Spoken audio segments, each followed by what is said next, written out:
요한복음 강의 79번째 시간입니다. 요한복음 21장 7절부터 14절의 말씀을 숯불이 있는데 라는 제목으로 함께 나누기를 원합니다.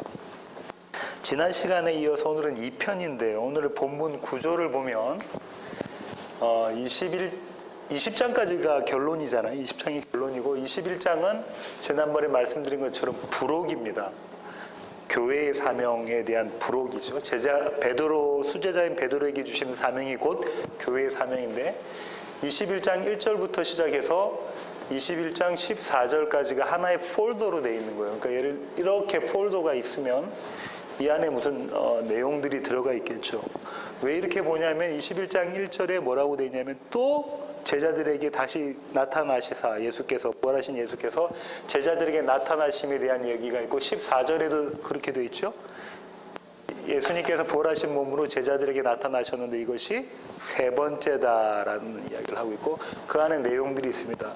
이 내용이 너무 많아서 지난주에 이렇게 두 개로 나눠서 1절부터 7절까지 그 다음에 8절부터 14절까지 6절까지 했고요. 7절부터 14절까지 이렇게 나눴습니다.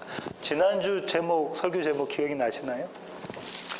날이 새어갈 때에 오늘은 숯불이 있는데 라는 제목으로 이 두 내용을 살펴보도록 하겠습니다. 지난 이야기를 간략하게 해보면요. 예수님의 부활을 직접 눈으로 목격한 제자들임에도 불구하고 그 제자들이 나 고기 잡으러 간다 베드로가 이야기하니까 다 따라서 나도 하고 고기 잡으러 갈릴리로 갑니다. 그래서 밤새 고기를 잡았는데 단 한 마리도 잡지 못했죠. 그렇게 해서 날이 새어갈 그때에 예수님께서 나타나십니다. 그때까지 제자들은 예수님인지 모르시죠. 누군가 어떤 사람이 나타나서 너희들 고기 잡았니? 하니까 아니 못 잡았는데요. 그래? 너희들 못 잡는 게 당연한데 그럼 배 오른편에 그물 던져봐. 누군지도 모르는 사람의 명령을 따라 그 말을 쫓아서 제자들이 그물을 던지니까 끌어올릴 수도 없을 정도로 많은 고기들을 제자들이 잡았어요. 그죠? 날이 새어갈 때에. 그 이야기 뒤편이 오늘 이야기입니다. 오늘 이야기의 시작은 7절은 이렇게 시작합니다. 두 제자가 등장하는데 베드로죠. 또 한 명은 예수께서 사랑하시는 제자 요한입니다. 이 두 제자가 등장하는데 신학자들은 이 두 제자가 두 가지 점을 보여준다고 하는데 하나는 요한은 영적인 분별력을 보여주고 있다라고 이야기를 합니다. 베드로는 과감한 결단력 있는 행동을 보여주고 있다 이렇게 이야기를 합니다. 왜 신학자들이 그렇게 이야기하는지 한번 살펴보도록 하겠습니다. 7절을 보니까요. 예수께서 사랑하시는 그 제자가 요한이 베드로에게 이르되 주님이시라 하니 요한이 했던 얘기가 주님이시다. 영어로는 It's the Lord. 주님이시다 이렇게 이야기했어요. 근데 이게 영적 분별력이라는 거죠. 왜냐하면 그때까지 아무도 예수님인지 몰랐는데 주님이시다 했단 말이죠. 요한이 왜 그렇게 했을까요? 아마도 요한은 이전에 예수님이 어떤 명령을 하시냐면 그때도 밤새 고기를 못 잡았는데 누군가 찾아오셨는데 그 예수님인 줄 알았죠. 예수님 뭐라고 하셨죠? 깊은 데 가서 그물 던져봐 하니까는 그물이 찢어지도록 고기를 잡히죠. 이분이 예수님이시구나 라고 생각을 하고 주님이시다 라고 이야기를 합니다. 여기서 주님이 갖고 있는 또 다른 의미가 하나가 있다. 이 주님이 요한복음의 결론이었다 그죠? 누구의 고백? 사도 토마의 고백. 토마의 고백이 뭐였죠? 요한복음 20장에 나오는 나의 주님, 나의 하나님. 이 의미를 담고 있는 주님이시다. 그래서 신학자들은 요한이 영적 분별력을 요한의 이 대사로부터 우리가 알 수 있다 이렇게 이야기합니다. 반면 베드로는 과단한 행동을 하는데요. 베드로는 어떤 모습을 보였냐면 보십시오. 처음에 베드로는 어떻게 있었냐면 벗고 있었어요. 그죠? 헬라어로는 이게 네이키드예요. 완전히 발가벗은 아니면 거의 발가벗은 근데 주님이시다는 소리를 듣고 어떻게 했냐면 겉옷을 입습니다. 그 다음에 물속으로 그냥 다이빙 해버리죠. 베드로답습니다. 그죠? 물속으로 다이빙해서 헤엄을 쳐서 수영을 해서 예수님께 가까이 갔겠죠. 역시 베드로다움. 여기에서 신학자들이 좀 문제를 제기하는데, 수영을 하려면 입던 옷도 벗고 수영을 해야 되는데 왜 오히려 겉옷을 껴입고 수영을 했을까? 거기서 또 이제 신학자들은 자기들이 물어보고 대답도 하잖아요. 대답이, 첫 번째 대답은 스승에 대한, 예수님에 대한 예의를 갖추기 위해서 그랬을 것이다 라고 보는 신학자고요. 또 다른 신학자들은 이렇게 이야기합니다. 아마 다 발가벗고 있는 게 아니라 온 매무새가 막 이렇게 흐트러져 있고 고기를 잡다 보니까 그러고 있는데 예수님에 대한 말을 듣고 온 매무새를 가다듬었을 것이다. 허리띠를 졸라매고, 영어로는 턱인이라고 한다고 그러죠. 그렇게 온 매무새를 가다듬었을 것이다 라고 보는 신학자들도 있습니다. 어쨌든 이 두 모습이, 두 제자의 모습을 보이고 난 다음에 요한은 이렇게 쓰고 있습니다. 8절입니다. 다른 제자들은 육지에서 거리가 불과 한 50칸쯤 되므로 작은 배를 타고 물고기 든 그물을 끌고 와서, 9절입니다. 육지에 올라보니 숯불이 있는데, 숯불이 있어요. 그리고 그 위에 생선이 놓여 있고, 그리고 떡도 있더라.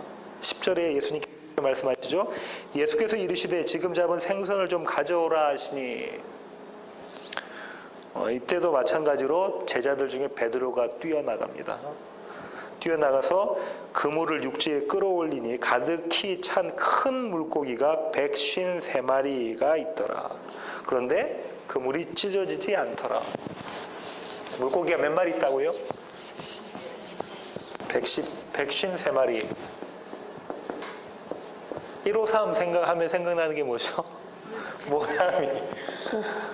모나미 볼펜, 국민 볼펜입니다. 주식회사 모나미가 이 153 볼펜 때문에 1호 선고해요. 그죠? 엄청난 매출을 이 153이 올렸다고 그러죠. 그 양반이 크리스찬인데 이 구절을 보고, 축복의 구절을 보고 153이라고 집어넣었어요. 그러면 이게 축복, 이런 의미에서 153일까? 예. 신학자들은 그렇게 생각하지 않는데요. 한 세 가지 견해가 있습니다. 첫 번째 견해는 여러분 잘 아시는 어거스틴, 성 어거스틴이라고 그러죠. 어거스틴이 지지하는 견해인데요. 이 견해를 보려면은 구약을 좀 찾아봐야 됩니다. 에스겔 47장 보겠습니다.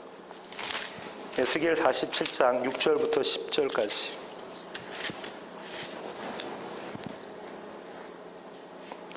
그가 내게 이르시되 인자야 내가 이것을 보았느냐 하시고 나를 인도하여 강가로 돌아가게 하시기로, 내가 돌아가니 강 좌우편에 나무가 심이 많더라. 그가 내게 이르시되 이 물이 동쪽으로 향하여 흘러 아라바로 내려가서 바다에 이르리니 이 흘러내리는 물로 그 바다의 물이 되살아나리라. 이 강물이 이르는 곳마다 번성하는 모든 생물이 살고 또 고기가 심이 많으리니 이 물이 흘러 들어감으로 바닷물이 되살아나겠고, 이 강이 이르는 각처의 모든 것이 살 것이며 또 이 강가에 어부가 설 것이니 엔게디에서부터 에네글라임까지 그물 치는 곳이 될 것이라. 그 고기가 각기 종류를 따라 큰 바다의 고기같이 심이 많으려니와, 이렇게 쭉 나와 있죠. 12절까지 마저 읽을까요? 그 진펄과 갯벌은 되살아나지 못하고 소금 땅이 될 것이며 강 좌우가에는 각종 먹을 과실나무가 자라서 그 잎이 시들지 아니하며 열매가 끊이지 아니하고 달마다 새 열매를 맺으리니 그물이 성소를 통하여 나옴이라. 그 열매는 먹을 만하고 잎사귀는 약재료가 되리라. 이거 우리가 어디서 찾아봤죠? 뭐 할 때? 요한계시록 신학 강좌할 때 우리 찾아본 거다죠.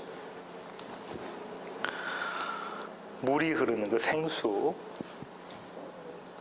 성경에 나와 있는 생수는 예수 그리스도, 또 성령, 이렇게 볼 수 있죠. 그런데 여기에서 이제 10절을 보시면 엔게디라는 지역과 에네글레임이라는 지역이 있어요. 엔게디, 에네글레임. 히브리 사람들은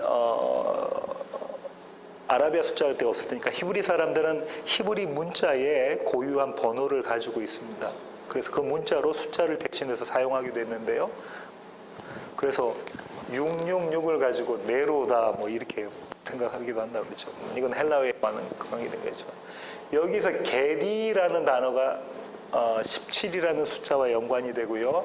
에네글레임이라는 단어는 153입니다. 그런데 이제 이 어거스틴이 이렇게 이야기했죠. 1 플러스 2 플러스 3 플러스 해서 17까지 플러스하면 답이 153이에요. 제가 맞는가 안 맞는가 계산기로 오늘 두드려 봤습니다. 153 맞습니다. 10절 다시 볼까요? 이 강가에 어부가 설 것이니 엔게디에서부터 에네글라임까지 금을 치는 곳이 될 것이라 그 고기가 각기 종류를 따라 그 바다의 고기같이 심히 많으리라. 그러니까 이 그물에 잡히는 고기가 엄청나게 많다는 거죠. 그죠? 엄청나게 많다는. 그래서 어거스틴이 이렇게 생각하는 게 생명수를 통해서 그 생명수이신 예수 그리스도를 통해서 주님 앞에 생명을 얻어서 잡혀지는 주님께 잡혀지는 고기 153은 그걸 뜻하는 것이다. 성도들 그렇게 주님께 잡혀지는 성도들을 뜻하는 것이다. 이렇게 이야기를 합니다. 두 번째 주장은 또 교부인 오리겐의 주장인데요. 어거스틴도 초대 교부였죠. 오리겐의 주장은 똑같은데 거기서 10절에 어디에 포커스를 두냐면 각기 종류를 따라 큰 바다의 고기같이 각기 종류를 따라의 포커스를 두고 있습니다. 왜 그러냐면 갈릴리 바다에 살았던 그때 당시 유대인들은 이 세상의 고기 종류가 153종이었다라고 여기고 있었대요. 그러니까 이 각기 종류에 따라 그러면서 어떻게 이야기하냐면 이것은 교회에게 주신 풍성한 사명인데 사람의 인종이나 그 다음에 지역이나 언어나 성별이나 종이나 또 주인이나 가릴 것 없이 차별 없이 구원하시는 하나님 또 차별 없이 복음을 전해야 되는 이게 사명 21장이 사명행과 관련된 장이니까요. 차별 없이 복음을 전해야 되는 교회의 사명 이것을 이야기하는 것이다라고 오리겐은 주장합니다. 많은 분들이 오리겐의 주장을 따르고 있고요. 김성수 목사님도 그 책에서 이 오리겐의 주장을 따르고 있습니다. 세 번째로는 세 번째 주장은 이제 이런 겁니다. 153 특별한 의미가 없다는 거죠. 153이란 이 숫자에는 특별한 의미가 없어. 세 번이 고기를 잡아가지고 그물에서 하나 둘 셋 세어보니 153 153마리더라라고 이야기하는 것이죠. 그럼 왜 썼냐? 우리가 뉴스할 때 뉴스 보도를 이렇게 딱 들어보면 기자들이 뭐라죠? 정확한 숫자를 이야기를 하잖아요. 사실성에 강조하기 위해서 사실성을 강조하기 위해서 이게 사실이다. 그렇게 잡힌 게 이게 사실이다를 강조하기 위해서 이야기한 것이다. 그렇게 주장하는 학자들은 21장 24절을 근거로 합니다. 이 일들을 증언하고 이 일들을 기록한 제자가 이 사람이라 우리는 그의 증언이 참된 줄 아노라. 제가 생각하는 견해는 조금 다른데 여기서 참되다, 이 증언의 참되다를 어떻게 생각하냐면 사실성에 대해 무게를 두고 있는 거죠. 마치 뉴스 기사처럼 그렇게 보고 있는 거죠. 계속 읽어볼까요? 12절입니다.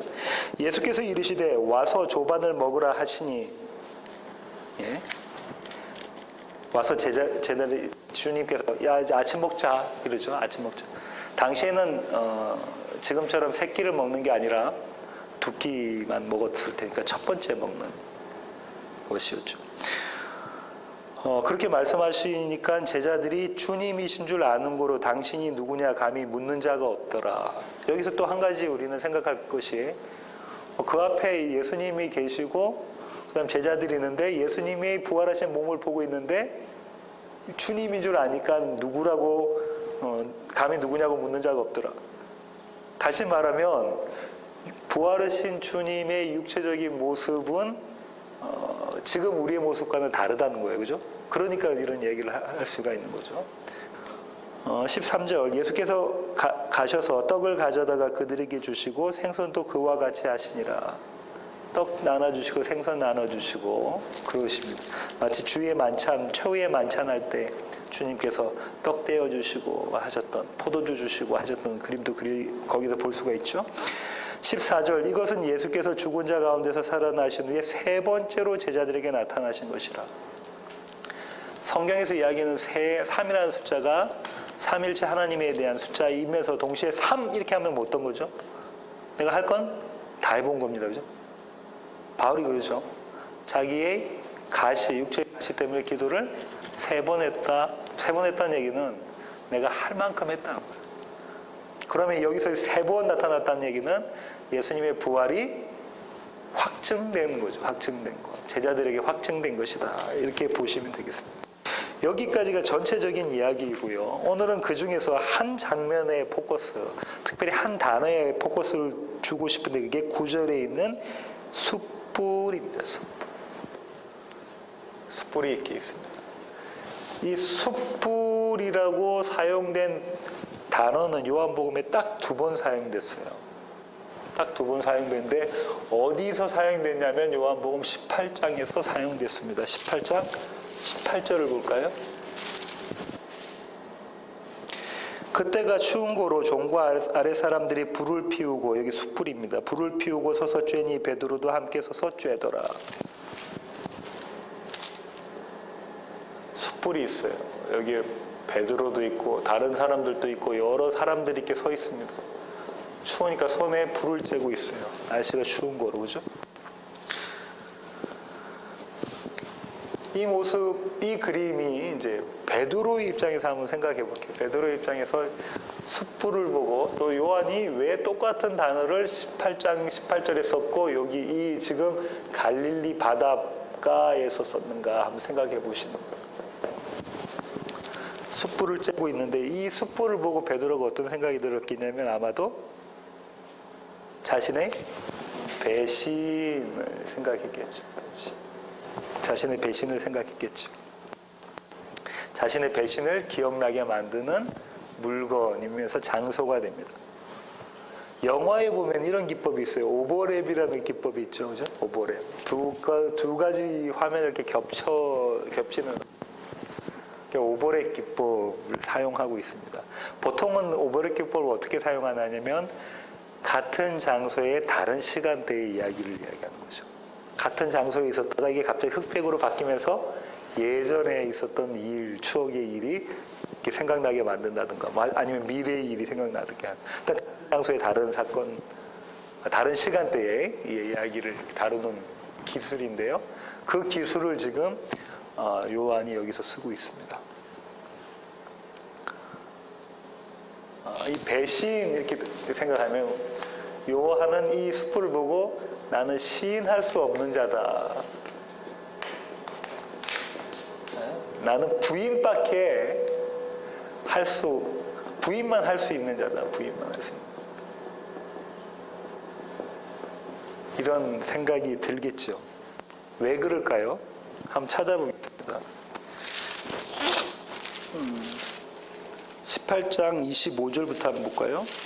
시몬 베드로가 서서 불을 쬐더니 사람들이 묻되 너도 그 제자 중 하나가 아니냐? 베드로가 부인하여 이르되 나는 아니라 하니 대제사장의 종 하나는 베드로에게 귀를 잘린 사람의 친척이라 이르되 내가 그 사람과 함께 동산에 있는 것을 내가 보지 아니하였느냐?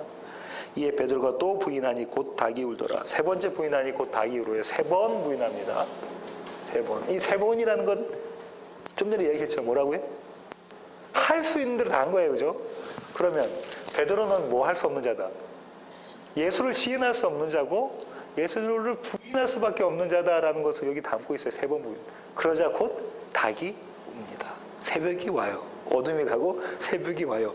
뭘 이렇게 경험하고 난 다음에 나는 시인할 수 없는 자고 나는 부인밖에 못하는 자야 라는 것을 경험하고 난 다음에 새벽이 와요.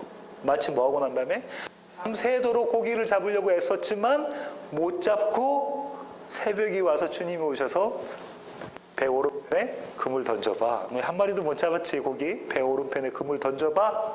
와 똑같은 의미이죠. 이렇습니다. 이제 이 과거의 영상이 잠깐 이렇게 페이드 아웃 되고요. 그 다음에 현재의 영상이 다시 숯불이 다시 페이드 인 됩니다. 확 밝혀지고 이쪽 조명이 살 꺼지면서 이쪽 조명이 살 켜져요. 그런데 이제 이 숯불 위에 뭐가 있냐면 물고기, 제가 좀 그림을 잘 못 그린데요. 물고기와 떡들이 이렇게 올려져 있는 거죠. 물고기하고 떡 하면 여러분 생각나야 될 게 뭐죠? 오병이어 사건입니다. 떡 5덩어리와 물고기 2마리, 그죠? 물고기하고 떡이니까, 그죠? 보리떡 5개, 물고기, 맞나요? 예, 오병이어 맞죠? 물고기 2마리. 예. 오병이어 사건 어디 나와 있을까요? 요한복음 6장에 나와 있습니다. 그죠? 요한복음 6장. 일단 펴놓으세요. 요한복음 6장은.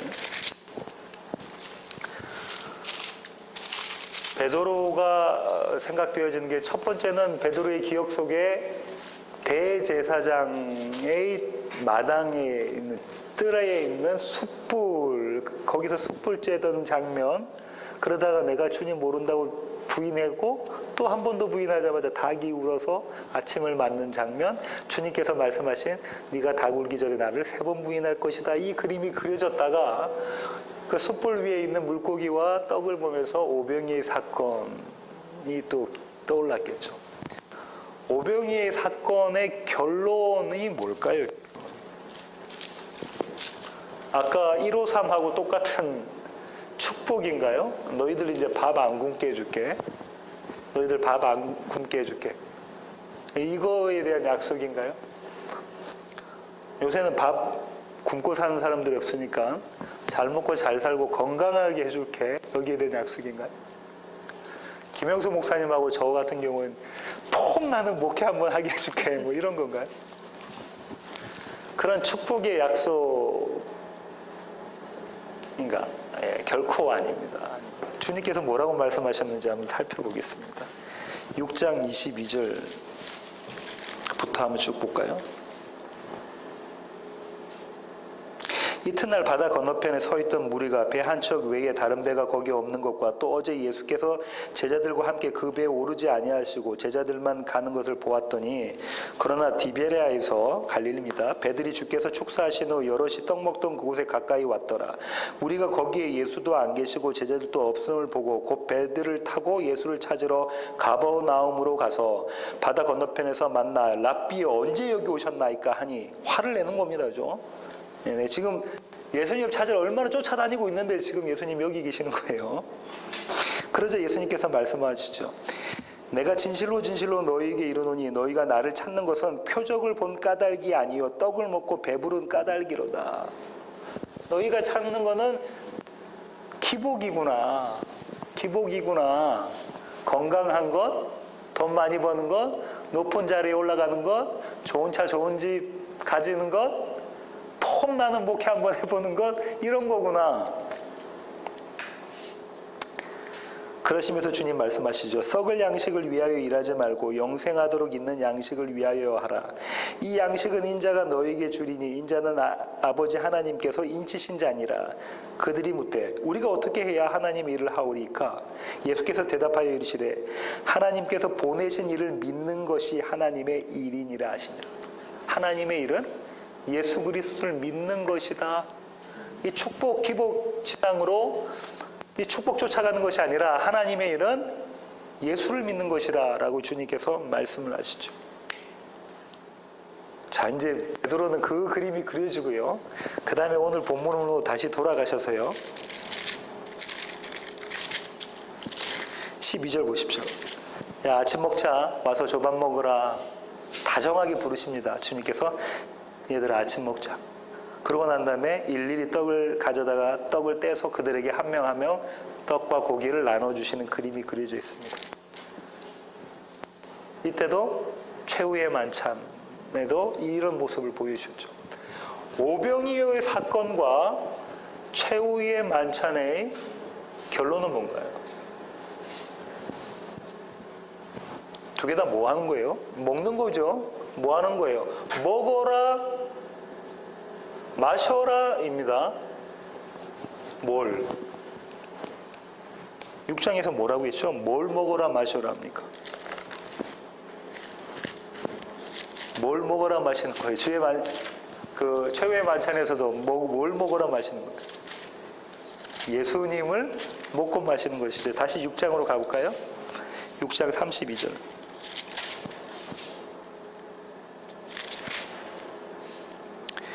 예수께서 이르시되 내가 진실로 진실로 너희에게 이르노니 모세가 너희에게 하늘로부터 떡을 준 것이 아니라 그 떡은 그림자였다, 모형이었다라는 것이죠. 내 아버지께서 너에게 하늘로부터 참떡을 주시나니 이게 지금 주는 떡이 참떡이야. 이게 추루야.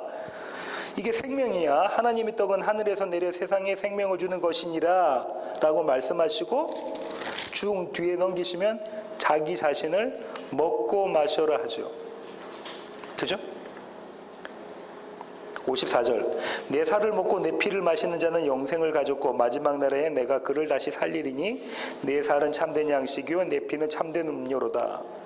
내 살을 먹고 내 피를 마시는 자는 내 안에 거하고 나도 그의 안에 거하나니. 뭐라고 하십니까? 먹고 마셔. 뭐를? 그리스도의 살과 피를. 이걸 먹고 마시면 내가 너 안에 너희가 내 안에 연합한다. 식윤종처럼 예수님의 살과 피를 먹는 게 아니라 예수님의 살과 피로 상징되어지는 무엇으로 예수님과 연합하는 것이다라는 거다. 그죠? 우리가 이건 너무 잘 알고 있어요. 살과 피가 의미하는 것 여러분 잘 아시고 있는 것처럼 뭐죠? 십자가와 빈무덤이다. 사망과 부활. 나의 옛사람은 죽고 나의 새 사람으로 다시 살아나는 것 이거잖아요. 그죠? 주님 제가 죄인 중에 괴수 맞습니다 라고 고백하고 그래서 제가 주님이 필요합니다. 주님이 일으키시는 모습으로 주님과 함께 다시 살아나는 모습 이거 먹고 마셔라 이렇게 이야기를 하고 있네요. 그러면 이 두 그림 숯불의 그림을 한번 쭉 머릿속에 한번 좀 기억을 해 주시고요. 눈을 감으시고 이 두 숯불을 한번 기억해 주세요. 첫 번째 숯불은 예수님이 갈릴리 바다에 이렇게 쭉 숯불만 이렇게 딱 이렇게 놓여져 있는데 거기에 물고기와 떡들이 올려져 있습니다. 제자들하고 예수님이 있고요. 두 번째 숯불은 대제사장의 뜰에 예수님을 끝까지 따르겠나라고 약속했던 그가 대제사장의 뜰에서 그분을 3번이나 부인하는 장소에 있었던 숯불입니다. 시골 바닷가에 덩그러이 놓여있는 숯불과 그 위에 물고기와 떡을 보면서 베드로는 생각이 잠깁니다. 지난 3년의 시간들이 마치 필름이 돌아가듯 그렇게 재생됩니다. 평생 고기 잡는 일을 해온 자기를 사람 낚는 어부로 부르셨던 그 일이 기억납니다. 갈릴리로부터 예루살렘까지 유대 곳곳을 누비며 군중을 몰고 다녔던 그 자랑스러운 일들이 기억납니다. 콧대 높은 바리새인들과 서기관들을 상대하시면서 그들을 부끄럽게 만드시는 것을 보고 가슴 한켠으로 통쾌했던 그런 일들이 생각이 납니다. 죽어서 나흘이나 되어 썩는 냄새가 나는 나사로를 무덤 밖으로 불러내시며 그 일을 보고 모두가 환호했던 그 일들이 생각납니다. 호산나를 외치며 종려 나무가지를 흔들고 길가에 깔아놓자 그 길을 따라 예수님과 함께 으쓱대며 예루살렘에 입성했던 그 일도 생각이 납니다. 알쏭달쏭한 퀴즈를 던지시고 함께 저녁을 먹은 후 자신의 발을 더러운 그 발을 깨끗이 닦아주시던 그 일도 생각이 납니다. 결단코 그런 일은 없을 것이며 만약 그렇다고 해도 자신은 끝까지 스승을 지키겠노라고 장담하던 자신의 모습도 생각이 납니다. 가지고 있던 작은 칼로 스승을 체포하러 온 대제사장의 종의 귀를 잘라버리던 그 일도 생각이 납니다. 마침내 자신이 보기에는 한없이 맥없는 모습으로 붙잡혀 가시는 스승의 뒤를 조심스레 따라가면서 대제사장의 뜰에 들어가 그 마당에 놓인 숯불에 불을 쬐던 그 일이 생각이 납니다. 모르는 사람이라고 결탄코 모르는 사람이라고 스승을 저주해하고 3번씩이나 부인했던 그 자리에서 바로 그때의 철학에게 우려되는 새벽닭의 소리를 듣더니 그 일도 생각이 납니다. 그리고 이제 자신과 그 스승 앞에 놓인 숯불과 그 위에 떡과 고기를 물끄러미 보고 있습니다. 지금 베드로는, 지금 저와 여러분은 그 숯불을 바라보고 있습니다. 그런 베드로에게, 그리고 저와 여러분에게 주님께서 이렇게 말씀하십니다. 시몬아, 너 그거 아니? 너는 나를 시인할 수가 없단다. 너는 나를 부인할 수밖에 없는 자야. 그래서 내가 너와 함께한다. 그래서 내가 내 위에 장막을 친다. 시몬아, 봐라. 밤이 가고 날이 밝아오네. 이제 여기 와서 아침을 먹자. 내 살과 피를 먹고 마시렴. 이제 너는 나만 시인하는 내 제자, 내 증인이 되는 거란다. 사랑하는 성도 여러분, 교회 가족 여러분, 저와 여러분 앞에 놓여진 삶은 그렇게 녹록하지가 않습니다. 사업에 실패하기도 하고요, 건강이 심각하게 나빠지기도 합니다. 관계가 깨어져 헤매기도 하고요, 자식들이 애를 먹여 살고 싶지 않은 마음이 들 때도 있습니다. 어쩌면 평생 폼나는 목회는 못할지도 모릅니다. 하지만 여러분, 이 어떤 것도 그리스도의 사랑에서 우리를 끊어낼 수가 없습니다. 눈을 뜨시고 로마서 8장 35절부터 39절을 함께 읽기를 원합니다.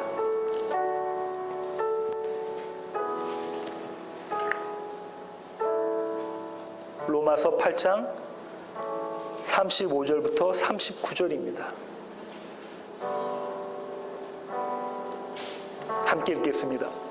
누가 우리를 그리스도의 사랑에서 끊으리요? 환난이나 공고나 박해나 기근이나 적신이나 위험이나 칼이랴. 기록된 바 우리가 종일 주를 위하여 죽음을 당하게 되며 도살당할 양같이 여김을 받았나이다 함과 같으니라. 그러나 이 모든 일에 우리를 사랑하시는 이로 말미암아 우리가 넉넉히 이기느니라. 내가 확신하노니 사망이나 생명이나 천사들이나 권세자들이나 현재일이나 장래일이나 능력이나 높음이나 깊음이나 다른 어떤 피조물이라도 우리 주 그리스도 예수 안에 있는 하나님의 사랑에서 끊을 수 없으리라. 아멘입니다. 내가 확신하노니 사망조차도 예수 안에 있는 하나님의 사랑에서 저와 여러분을 끊어놓을 수가 없습니다. 사랑하는 교회 가족 여러분, 베드로처럼 우리는 우리의 인생에 두 개의 숯불을 만납니다. 우리는 이 땅을 살면서 매일매일 이 두 숯불 사이를 오락가락합니다. 십자가와 빈 무덤, 사망과 부활의 모습, 실패와 성공의 모습. 여러분, 반드시 기억하시기를 바랍니다. 숯불이 놓여있던 거기에도, 그리고 지금 숯불이 놓여있는 여기에도 예수님은 베드로와 함께 하셨습니다. 베드로가 주님을 모른다고 3번이나 부인했던 그 자리에도, 지금 아침 먹자라고 부르시는 그 자리에도 주님은 베드로와 함께 하셨습니다. 이것이 우리가 주님을 찬양해야 할 이유입니다. 지금 이 시간 약할 때 강함 되신 그 찬양을 부르기를 원합니다. 약할 때 강함 되신, 약할 때 강함 되시네. 나의 보배가 되신 주 나의 모든 것, 주 주 안에 있는 보물을 나는 포기할 수 없어. 있는 보물을 나는 포기할 수 없네. 주 나의 모든 것.